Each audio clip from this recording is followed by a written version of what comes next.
If you are unhappy, if you are depressed, if you're anxious, if you don't feel like you have a lot of purpose anymore, I'm not going to edit it. It's fine. Here's the one thing that's going to make your life better. I need you to become obsessed with learning everything you can about personal finance. Why? Because money means options. The whole narrative that money can't buy you happiness, that's complete bullshit. I'm a multimillionaire. I have never been happier. I have never been happier. I can leave bad relationships or bad jobs. I can start my own business, something that I did. I can donate to causes I believe in. I can travel. I can go to therapy because I can afford it. Now, of course, you're going, but Tori, we live under capitalism. I know. I hate it. Trust me, I know.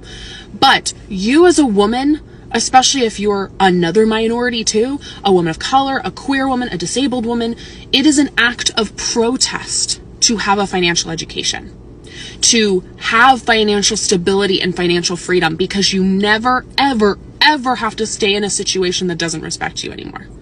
So if you're trying to feel better about your life, if you want to feel happier, learn everything you possibly can about money.